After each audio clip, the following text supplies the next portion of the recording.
Hi hello and नमस्ते। आशा छ सबैजना सन्चै हुनुहुन्छ होला। म पनि एकदमै ठिक छु र तपाईँहरूको एक्जाम पनि आइसकेको छ। मैले मोडल क्वेसनहरू लगातार अब तपाईँहरूलाई हाल्दिनै छु। मलाई थाहा छ तपाईँहरू रिसाउनु भएको छ किनकि मैले यस च्यानल मार्फत मोडल क्वेसनहरू प्रोभाइड गर्दिन अलिकति ढिला गरिरहेको छु। आजदेखि अब हामी तपाईँहरूलाई मोडल क्वेसन दिनानुदिन प्रोभाइड गर्दिनेछौँ। त्यसकारणले गर्दा यो च्यानललाई सब्स्क्राइब गर्न नछुटाउनु होला र मसँग अझै इन्स्टाग्रामतिर फेसबुकतिर जोडिनु भएको छैन भने नगेन्द्र धिमाल, तपाईँलाई थाहै छ मेरो नाम, तपाईँ जोडिन सक्नुहुनेछ। सामाजिक अध्ययन तथा जीवनोपयोगी शिक्षाको नमुना प्रश्नको आज हामीले उत्तर लिएर आएका छौँ। कक्षा 12 समय 3 घण्टा, ग्रुप समूह कमा हामीले 11वटा क्वेसन 1 नम्बर गोटाका 11 मार्क्सको लिएर आएका छौँ। तलका प्रश्नको सबैभन्दा छोटो उत्तर दिनुहोस् भनिएको छ। जीवनोपयोगी शिक्षा भनेको के हो? उत्तर: मानिसको जीवनलाई सभ्य, स्वस्थ र सार्थक बनाउनका निमित्त आवश्यक पर्ने सिपलाई जीवनोपयोगी सिप भनिन्छ। कस्तो जीवनशैलीलाई स्वस्थ जीवनशैली भनिन्छ? विभिन्न प्रकारका व्यायाम तथा योगमा ध्यान पुर्याएर स्वस्थ खानपिन अपनाउँदै सही संस्कार, उच्च मूल्य मान्यता एवं सकारात्मक सोचलाई आत्मसात गरेर आफूलाई मानसिक तथा शारीरिक रूपमा स्वस्थ राख्ने जीवनशैलीलाई स्वस्थ जीवनशैली भनिन्छ। सूचना सङ्कलनका लागि गुगल सर्वे फर्मको प्रयोग कसरी गर्न सकिन्छ? कुनै एक तरिका उल्लेख गर्नुहोस् भनिएको छ। गुगल फर्मको तरिका प्रयोग गर्न सकिने जस्तो गुगल फर्मको प्रश्नावली तयार गरी इमेल अथवा अन्य सञ्चार माध्यमबाट उत्तरदाता समक्ष पठाउन सकिन्छ। उत्तरदाताले उक्त फर्म खोलेर भरेपछि पेज सबमिट गर्नुपर्नेछ। त्यसपछि सो प्रश्नावली स्वतः अध्ययनकर्ताको जिमेलमा आएर भण्डार हुन्छ। यसरी सूचना सङ्कलन गर्नका लागि गुगल सर्वे फर्मको प्रयोग गरिन्छ भनेर लेख्न सक्नुहुनेछ। समानुभूति सिपले सम्बन्ध प्रगाढ बनाउन कसरी मद्दत गर्छ? कुनै एक उदाहरण दिनुहोस् भनिएको छ। समानुभूति सिपले मानिसलाई मिलनसार, सामाजिक तथा सहनशील बनाएर दुवै पक्षबीच सकारात्मक अन्तर्क्रिया र सोचको विकास गराई सम्बन्ध प्रगाढ बनाउन मद्दत गर्दछ। उदाहरणका लागि समानुभूति सिप भएका मानिस समाजका मिलनसार हुन्छन् र उनीहरू सबैका प्रिय हुन्छन्। र अब के बुझ्ने भनेदेखि तपाईले यति पढेर जानुभयो भने यु आर 100% पास। सामाजिक विषयमा यो मैले हालिदिएको भिडियो स्किप नगरिकन मजाले हेर्नुभयो, 2 चोटि 3 चोटि हेर्नुभयो र यो मजाले पढेर जानुभयो भनेदेखि तपाईँ 100% पास हुनुहुन्छ। यहाँबाट तपाईँलाई सोध्न सक्ने 25 देखि लिएर 40% सम्मको चान्स त 40% भनेको तपाईँको पास हो है। त्यसकारणले गर्दा 40% चान्स छ यो क्वेसनबाट सोध्न सक्ने। यो क्वेसनलाई नछुटाउनु होला, यो भिडियोलाई स्किप नगरिकन अन्तिम समय हेर्नु होला। नबुझेमा यदि यो पीडीएफ चाहिएमा मलाई व्हाट्सएप गर्न सक्नुहुनेछ। त्यसैगरी म यो पीडीएफ कसरी डाउनलोड गर्ने भनेर पनि सिकाइदिनेछु। अथवा तपाईले म यो भिडियोको जुनसुकै बेला पनि भन्नेछु, त्यसकारणले गर्दा स्किप नगरिकन हेर्नु होला यदि तपाईलाई यो पीडीएफ चाहिएको छ भने। ओके, हामीसँग 7 नम्बरमा नेपालको इतिहासको अंशु वर्माले गरेका कुनै 2 सुधारका कार्यहरू लेख्नुहोस् भनिएको छ। नेपालको इतिहासमा अंशु वर्माले गरेका 2 सुधारका कार्यहरू यस प्रकार रहेका छन्। उनले किसानलाई मर्का पर्नबाट बचाउनु र कुच सम्बन्धी व्यवस्था र सिँचाइको व्यवस्था गरेका थिए। उनले आफ्नी छोरी भिरखुटीलाई तिब्बतका सम्राट सङ्चुङ गम्पेसोकसँग विवाह गराएर तिब्बतसँगको सम्बन्ध सुधार गरेका थिए भनेर भनिएको छ। यो भनेको बुकसँग रिलेटेड कुरा भयो। तपाईको कक्षामा 15 जना छात्र र 12 जना छात्रा छन्। चक्रचित्रमा प्रस्तुत गर्नका लागि यो तथ्याङ्क डिग्रीमा परिवर्तन गर्नुहोस्। डिग्रीमा परिवर्तन गर्न 15 र 27 कति जना छन् त्यसलाई डिभाइड गर्ने इन्टु 360 गर्ने। चक्रचित्रमा प्रस्तुत गर्नका लागि यो तथ्याङ्कलाई डिग्रीमा बदल्दा छात्राहरूको डिग्री भनेको 15 डिभाइडेड बाइ 27, टोटल जना कति भयो त 15 र 12 ले 27 भए, डिभाइडेड बाइ गरिदिने अनि इन्टु 360 गर्ने। 200 डिग्री, यो 160 डिग्री आयो है। तसर्थ 15 जना छात्र र 12 जना छात्रलाई चक्रचित्रमा प्रस्तुत गर्न डिग्रीमा बदल्दा क्रमशः 200 डिग्री र 160 डिग्री हुँदो रहेछ भनेर तपाईले यसको कन्क्लुजन पनि लेखिदिनु पर्यो। नागरिकले पालना गर्नुपर्ने कुनै 2 कर्तव्यहरू के हुन्? एउटा, राज्यलाई कर तिर्नुपर्ने, राष्ट्रियताको पक्षमा वकालत गर्नुपर्ने भनेको राष्ट्रियताको पक्षमा बोल्नुपर्ने। व्यापार घाटा भनेको के हो? सामान्य अर्थमा व्यापारिक कारोबारमा हुने घाटालाई व्यापार घाटा भनिन्छ। यहाँ खरिद गरेको मूल्यभन्दा कम मूल्यमा वस्तु बिक्री गर्नुपर्नेमा त्यसलाई व्यापार घाटा भनिन्छ है। शिक्षाले तपाईको समुदायको रोजगारीमा पार्ने कुनै प्रभावको उल्लेख गर्नुहोस्। शिक्षा भन्ने बित्तिकै एजुकेसन। शिक्षाले रोजगारीका लागि नभई नहुने आधारभूत सैद्धान्तिक ज्ञान तथा आत्मीयता र आत्मविश्वास प्रदान गरी दक्ष जनशक्ति उत्पादनमा सुनिश्चितता गर्दछ है। कुनै पनि शहरले शहरीकरणको मापदण्ड लागू नगर्नाले कुनै एक असर सम्बन्धी सो नागरिक नगरपालिकाका प्रमुख तपाईलाई के सुझाव दिन चाहनुहुन्छ त? के सुझाव दिन चाहनुहुन्छ प्रमुखलाई भनिएको छ। कुनै एक शहरले शहरीकरणको मापदण्ड लागू नगर्नाले कुनै पनि असर सम्बन्धमा सो नागरिकका प्रमुखलाई शहरीकरणको मापदण्ड पालना नगर्नाले नगरपालिकाको आर्थिक प्रशासनिक एवं नगरपालिकाको व्यवस्थापकीय चुनौतीहरू सामना गर्नुपर्ने हुनाले समयमा विचार गर्नुपर्छ भन्ने मेरो सुझाव हुनेछ भनिएको छ। बसाइसराई अवसर हो कि चुनौती हो, तर्कसहित आफ्नो धारणा लेख्नुहोस्। यो मैले अस्ति पनि भनेको थिएँ भिडियोमा।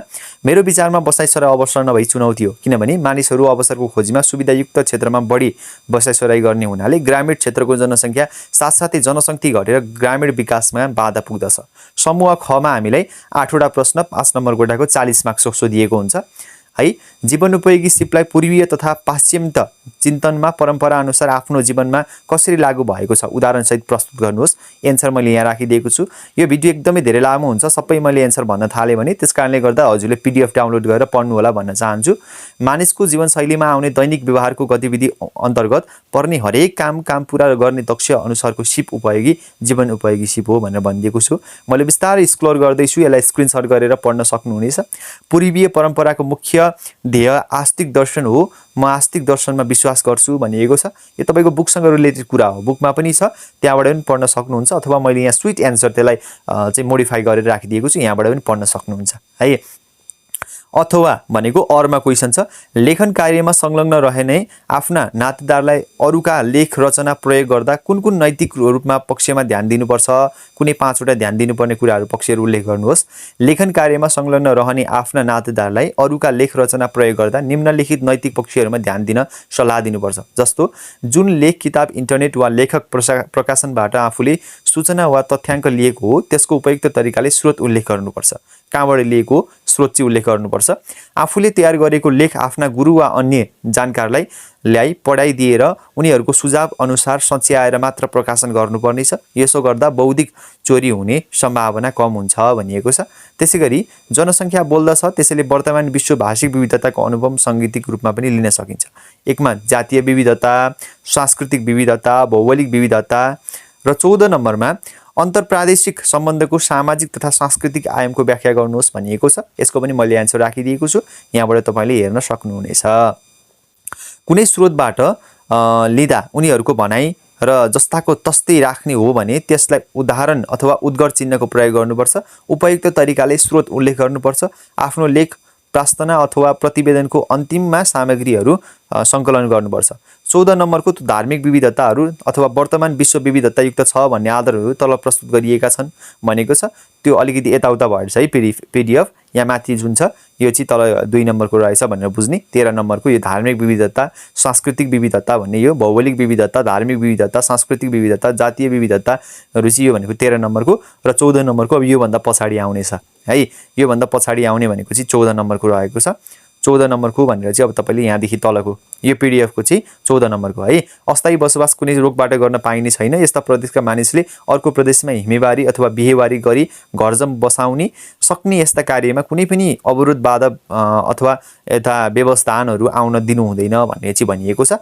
त्यसैगरी पञ्चायत कालमा कालखण्डमा राजनीतिक दलका कार्यकर्ताहरूमाथि भएका मानवाधिकार हननसँग सम्बन्धित विषय समेट्ने गरी समुदाय अथवा समुदायकारी राजनीतिज्ञलाई सोध्ने कुनै 5वटा प्रश्न तयार पार्नुहोस् भनिएको छ। प्रश्नहरू चाहिँ यो मैले यस प्रकार पारिदिएको छु। पञ्चायत कालमा विरुद्धमा राजनीतिक दलका कार्यकर्ताहरूले कस्तो उद्देश्यले आन्दोलन गरे जसको कारणले उनीहरूलाई मृत्युदण्ड समेत दिने गरी सजाय दिएको थियो। एकदमै मोस्ट इम्पोर्टेन्ट हो है। पञ्चहरू कस्ता थिए र तिनीहरूको चरित्र कस्तो थियो जसले गर्दा राजनीतिक कार्यकर्ताको मानवाधिकार हनन भएको थियो। 2टा राजनीतिक दलले कार्यकर्ताले त्यतिबेला आफूमाथि भएको मानवाधिकारको हननको विषयमा के कस्ता राष्ट्रिय अन्तर्राष्ट्रिय स्तरको आवाज उठाए। 3वटा राजनीतिक दलको कार्यकर्तामाथि भएको मानवाधिकार हननको आवाज सुन्ने निकाय त्यो समय कस्तो थिएन भनेको छ। के कस्तो थियो भनेको राजनीतिक कार्यकर्ताको कस्ता किसिमका मानवाधिकारहरू हनन भएका थिए भनेर चाहिँ यहाँनिर राखिएको छ। अर्को समतामूलक समाज निर्माणका मुख्य चुनौती र तिनको समाधानहरू उल्लेख गर्नुहोस्। चुनौती प्लस समाधान मैले दुईटै राखिदिएको छु। त्यसकारणले गर्दाखेरि मुख्य चुनौतीहरू भनेको स्रोत र संसाधनको न्यायोचित विवरण गर्न कठिनाइ हुनु अथवा प्रमुख चुनौती हो। समाजमा विद्यमान पुरातन सोच, आर्थिक विषमता एवं न्यून चेतनाको कारणले व्यवहारमा जातीय भेदभाव, छुवाछुत प्रथाको समूलन अन्त्य हुन सहज हुनु छ नहुनु कारणले गर्दाखेरि यस्ता यस्ता भए र समाधान गर्ने उपायहरू के छन् भनेर यो पनि मैले राखिदिएको छु। यसलाई पनि तपाईहरुले पढ्नु होला। समाधान गर्ने उपायहरू त्यसैगरी हामीसँग 17 नम्बरमा सूचकाङ्कको हक भनेको के हो र सूचनाको हक भनेको के हो, लोकतान्त्रिक प्रणालीमा यसको महत्त्व किन छ। प्रजातान्त्रिक मुलुकमा हरेक नागरिकले सार्वजनिक महत्त्वको सूचना अथवा जानकारीका माग गर्ने हक अधिकार हुन्छ, जसलाई सूचनाको हक भनिन्छ है। यो किन चाहिन्छ प्रजातन्त्र आइसके पछाडि भनेर मैले यहाँ राखिदिएको छु। लोकतान्त्रिक पद्धतिमा चाहिँ यो जनभावनाको कदर गर्नु सूचनाको हकले लोकतान्त्रिक प्रणालीमा निकै महत्त्वपूर्ण राखेको हुन्छ भनेर लेख्ने। नेपालको शिक्षा क्षेत्रमा समावेशीकरण सन्दर्भमा देखिएका कुनै चुनौतीहरू के हुन् त? चुनौतीहरू मैले यहाँ राखिदिएको छु। यो पनि इम्पोर्टेन्ट हो, मस्ट इम्पोर्टेन्ट है। जस्तो अपाङ्गता भएका व्यक्तिलाई समाजले हेला गरेको पाइन्छ, त्यसै कारणले गर्दा अपाङ्गता शिक्षा सेवाबाट अथवा अलिक शारीरिक रूपमा भिन्न भएका व्यक्तिहरू चाहिँ शिक्षाबाट वञ्चित भएको छ भनेर लेखिदिनु पर्यो। चुनौतीहरू एउटा मेन चुनौती भनेको। अर्को छुवाछुत मौखिक अथवा ठुलो जातका मान्छेहरूले मात्रै पढ्न पाउने, गरिब जातका मान्छेहरूले पढ्न नपाउने र सही स्कलरसिपको व्यवस्था कमी नभएको कारणले गर्दाखेरि पनि मान्छेहरूले धेरै शिक्षाबाट वञ्चित भइरहेको छ भनेर राख्न सकिन्छ। नेपाल भारत बीचको आर्थिक सहयोग र सम्बन्धको चर्चा समीक्षा गर्नुहोस् भनिएको छ। नेपाल र भारत बीचको आर्थिक सहयोग र सम्बन्धको चर्चाको समीक्षा गर्दाखेरि चाहिँ हामीले यसलाई बुदाका रूपमा चाहिँ टिप्पणी गर्न सकिन्छ अथवा यसलाई राख्न सकिन्छ है। खुला सिमाना र भौगोलिक सरलता सहजताका कारण नेपाल र भारत बीच अत्यन्तै निकट है सम्बन्ध रहेको छ। निकट भनेको नजिकको रहेको छ भनेर राखिदिने। र 36 गरी 150 परियोजनाहरू चाहिँ आर्थिक सहयोगमा बनेका छन् भारत र नेपालको सहयोगमा, र यसलाई राखिदिने है। यो चाहिँ एकदमै राम्रो क्वेसन रहेको छ। अव्यवस्थित सहरीकरण विकासको चुनौती हो, यस भन्नलाई पुष्टि पार्नुहोस्। अवश्य पनि शहरी र सेवा सुविधा मापदण्ड सहरको आर्थिक, सामाजिक, सांस्कृतिक, जैविक तथा पर्यावरणीय पक्ष लगायत ध्यान नदिने गरेको कारणले विकासलाई अव्यवस्थित सहरीकरण भनिन्छ। अव्यवस्थित सहरीकरणले गर्दाखेरि चाहिँ विभिन्न प्रकारका चाहिँ इन्स्टेबिलिटी, पोलिटिकल इन्स्टेबिलिटीहरू चाहिँ प्रदान भइरहेको पाइन्छ भनेर राखिदिनु पर्यो। समूह गमा तलका कुनै प्रश्नको लामो उत्तर दिनुहोस् भनिएको छ। जस्तो आत्मा आलोचना र रूपान्तरणले व्यक्तिको जीवनमा सकारात्मक परिवर्तन ल्याउन सहयोग गर्छ, यस भन्नलाई उदाहरणसहित पुष्टि गर्नुहोस् भनिएको छ। यो भनेको चाहिँ कस्तो भनेदेखि आफैले आलोचना गर्न सक्ने अथवा केही कुराहरूलाई चाहिँ खुलस्त तरिकाले बोल्न सक्ने र भविष्यमा हुने कमी कमजोरीहरूको चाहिँ अहिलेको वर्तमान समयमा चाहिँ त्यसलाई चाहिँ सकारात्मक तरिकाले अगाडि बढाउन सक्ने भनेर बुझ्ने। जस्तो सामाजिक तथा सांस्कृतिक चुनौती भयो, आर्थिक चुनौती भयो, अर्को पूर्वाधारको चुनौती भयो, त्यसैगरी अर्को भनेको हामीलाई चाहिँ मानसिक तथा शारीरिक चुनौतीहरू भए।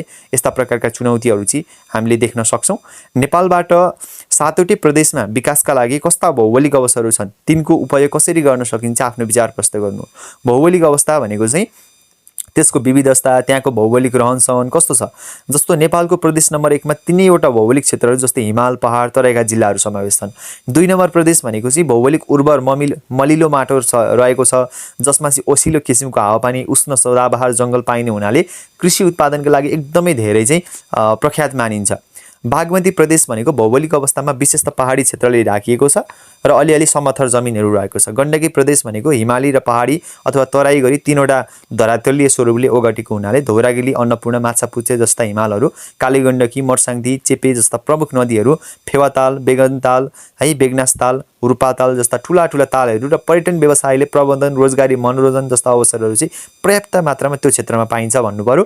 लुम्बिनी प्रदेशको भौगोलिक अवस्थालाई विश्लेषण गर्दा लुम्बिनी प्रदेशको आधा जस्तो भाग वन जङ्गलले ढाकेको छ। यस क्षेत्रमा सदाबहार, पहाडी क्षेत्रमा पतझर किसिमको जङ्गल पाइन्छ। दाङ, देउखुरी, रामपुर, मादी उपत्यका खेतीपाती र बसोबासका लागि उपयुक्त मानिन्छ। त्यसैगरी लुम्बिनी भनेको एउटा गौतम बुद्धको जन्मस्थल पनि त्यहीँनिर पर्छ र धार्मिक तथा पर्यटकीय हिसाबले पनि त्यो क्षेत्रलाई चाहिँ एकदमै प्रख्यात मान्न सकिन्छ।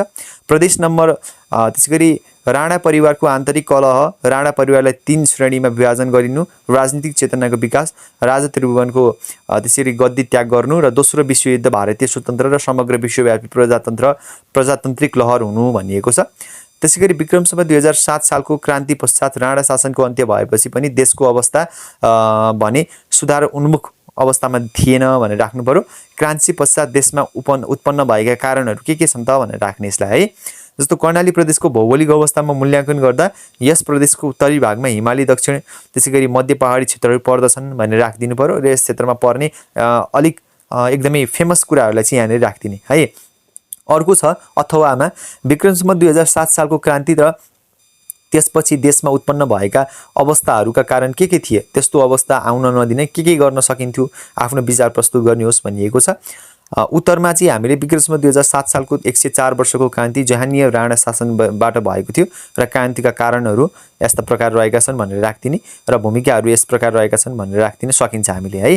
अर्को 22 नम्बरमा नेपालको हिमाली तथा ग्रामीण बस्तीमा बसाइसराई गरेर सहरतर्फ जाने मानिसहरूको सङ्ख्या प्रति वर्ष बढिरहेको छ। मानौ तपाईँ तीव्र बसाइसराई हुने कुनै एक गाउँपालिकाको अध्यक्ष हुनुभयो भने तपाईँले गाउँपालिकामा बसाइसराई हुन नदिनको लागि के कामहरू गर्न सक्नुहुन्थ्यो भन्न खोजिएको छ। यहाँ तपाईँले लेख्न सकिहाल्नुहुन्छ। जस्तो स्थानीय विकासको आयोजनाहरू तपाईँले सञ्चालन गर्नुहुन्थ्यो होला, रोजगारीको सिर्जना गर्नुहुन्थ्यो होला, शिक्षा स्वास्थ्य खानपिनको व्यवस्था राम्रो गर्नुहुन्थ्यो होला भनेर लेख्नु पर्यो है। र सन्दर्भ सामग्री हामीले यहाँबाट लिएको यो सन्दर्भ सामग्री भनेको चाहिँ सामाजिक अध्ययन तथा जीवन उपयोगी शिक्षा कक्षा 12 पाठ्यक्रम विकास केन्द्रबाट लिएको छ। अर्को भनेको सामाजिक अध्ययन तथा जीवन उपयोगी शिक्षा कक्षा 12 एडभान्स सरस्वती प्रकाशन प्रणालीबाट हामीले लिएको छ। र यो भनेको विशेष गरी प्रकाश सुवेदीबाट चाहिँ यो कन्ट्रिब्युसन पाइएको छ र यो PDF तपाईँहरू माझमा मैले प्रकाशन गरिदिएको छु। यदि हजुरहरूलाई कुनै पनि सब्जेक्टको अनलाइन क्लासेसहरूको आवश्यकता परेको छ र यो PDF चाहिएको छ भने पक्कै पनि तपाईँले त्यहाँनिर तल डिस्क्रिप्सन बक्समा मेरो वेबसाइट देख्नु भएको छ, त्यहाँ nddhdimal.blogpost.com.np भनेर त्यहाँ देख्नु भएको छ। त्यहाँ क्लिक गर्नुभयो भने यो भए ठाउँमा पुग्नुहुनेछ र त्यहाँ गएर यो डाउनलोड गर्न सक्नुहुनेछ भन्न चाहन्छु। र यदि हजुरले यो भिडियो बुझ्नु भएन र यो भिडियो अन्तिमसम्म हेर्नु भएको छ भने पक्कै पनि हजुरले 100% पास गर्न सक्नुहुनेछ। त्यसकारणले गर्दाखेरि यो भिडियोलाई स्किप नगरिकन हेर्नु होला। पक्कै पनि यो तपाईँको लागि हेल्पफुल छ भनेपछि तपाईँको साथीहरूको लागि अवश्य पनि हेल्पफुल हुन्छ भन्दै आजको म यो सन्दर्भ सामग्रीबाट म छुटिन्छु। हवस् त, नमस्कार।